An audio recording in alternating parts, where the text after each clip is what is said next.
السلام علیکم ورحمۃ اللہ وبرکاتہ۔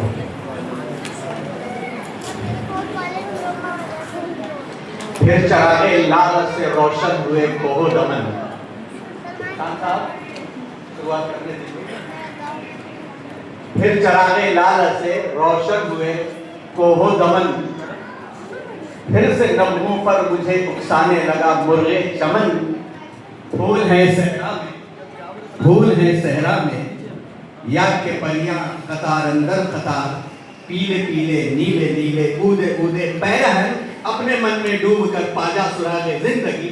تو اگر میرا نہیں بنتا نہ بن، اپنا تو بن۔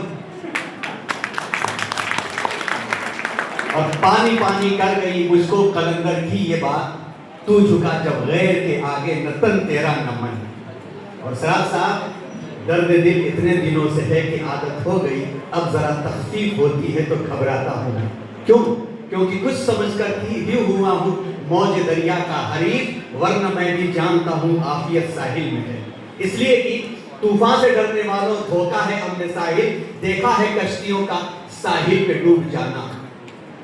آئیے پیارے پیارے بچوں کے حوالوں سے کچھ ذمہ داریوں کا تذکرہ کر لیا جائے، اور اللہ نے جو نعمت ہمیں دی ہے ان نعمتوں کو اپنی زندگی میں ہم اور آپ اسے ریئلائز کر لیں۔ کل بڑی مختصر سی بات تھی، آج انشاءاللہ کچھ اور نکتے اور کچھ پوائنٹس اور پیش کرنے کی آپ کے سامنے کوشش کی جائے گی۔ آپ کو یہ جو اسکرین پر بہتا ہوا چشمہ اور پانی دکھ رہا ہے، دیکھ کر ہی اندازہ ہو جاتا ہے کہ یہ بغیر کسی مقصد کے نہیں ہے۔ It has some purpose، کچھ مقصد ہے اس کا۔ آپ کو جو یہ ہرا بھرا درخت دکھ رہا ہے، اس کے وجود کا بھی کوئی مقصد ہے۔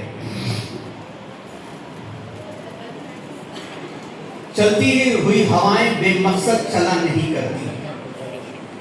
یہ ہریالیاں، یہ پیڑ، یہ پودے، یہ بے مقصد یوں ہی پیدا نہیں ہوئے ہیں۔ یہ برستا ہوا پانی اور اس کی قطاریں اور اس کی بوند اور اس کے لیے بنا ہوا بادل، یہ بے مقصد نہیں ہے۔ یہ ہمارے دارالعلوم کی ویڈیو ہے۔ یہ بے مقصد نہیں ہے، اس کا مقصد ہے کچھ۔ ایسے ہی نہیں ہے کہ بس اپنے آپ ایک دھماکہ ہوا اور سب کچھ ہو گیا۔ یہ بھاگتے ہوئے پرندے، اڑتے ہوئے پرندے، یہ بھاگتے ہوئے جانور، یہ دوڑ، یہ سب کچھ مقصد رکھتے ہیں۔ یہ اگتا ہوا چاند، یہ نکلتا ہوا سورج کچھ ہمیں صدائیں دے رہا ہے کہ انسان کا مقصد کیا ہے، کیوں پیدا کیا گیا ہے۔ یہ سورج تو انرجی دیتا ہے، چاند ایک مقصد کے تحت ہے، بادل بارش دیتے ہیں، ہریالیاں فوٹوسنتھسس دیتی ہیں، سائے دیتے ہیں۔ سب کا کیا ہے انسان کا مقصد؟ درد دل کے واسطے پیدا کیا ہے انسان کو، ورنہ طاعت کے لیے کچھ کم نہ تھے کر رو گیا۔ عبادت کرانا ہوتا تو اللہ تبارک و تعالیٰ کو عبادتوں سے بھی ضرورت نہیں ہے، کروڑ فرشتے عبادتوں میں لگے ہوئے ہیں۔ ایک انسان کا مقصد اور ایک پرپس ہے۔ آئیے اس مقصد، اس پرپس کو ہم جاننے اور سمجھنے کی کوشش کریں گے، اور اس مقصد کو حاصل کرنے کے لیے اللہ تبارک و تعالیٰ نے جو ہمیں اور آپ کو کردار دیا ہے، اس کردار میں یہ ہے کہ جو محنت کرتا ہے وہ پاتا ہے، اور جس قسم کی محنت کرتا ہے اسی قسم کی محنت پاتا ہے۔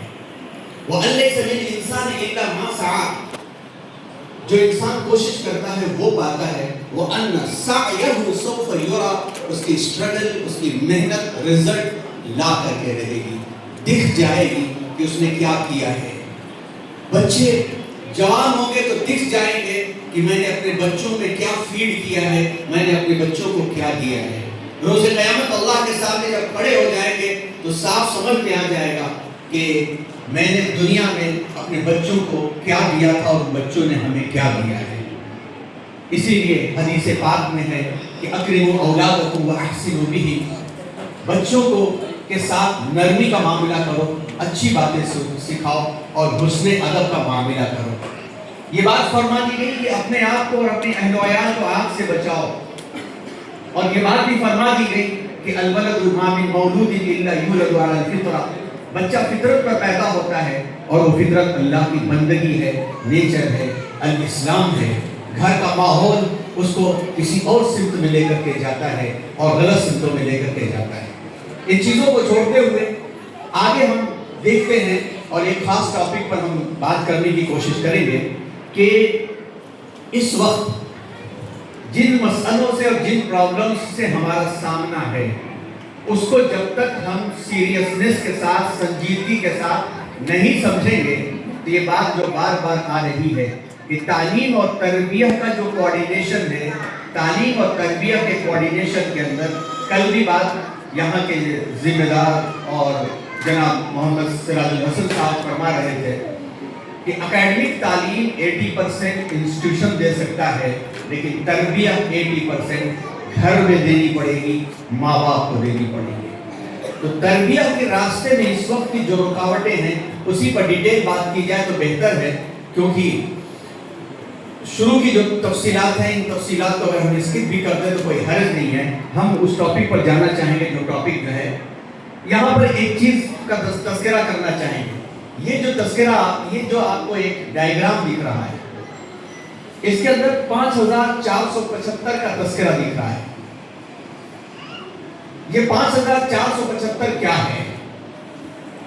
یہ وہ سنت ہے اور یہ وہ میتھڈالوجی ہے کہ ہر شخص جانتا ہے کہ کسی چیز کو بھی ٹریننگ دینا ہو تو ٹریننگ دینے کے لیے 40 دن، 100 دن یا بہت زیادہ تو 200 دن، 300 دن کی ٹریننگ میں ایک انسان انٹرنشپ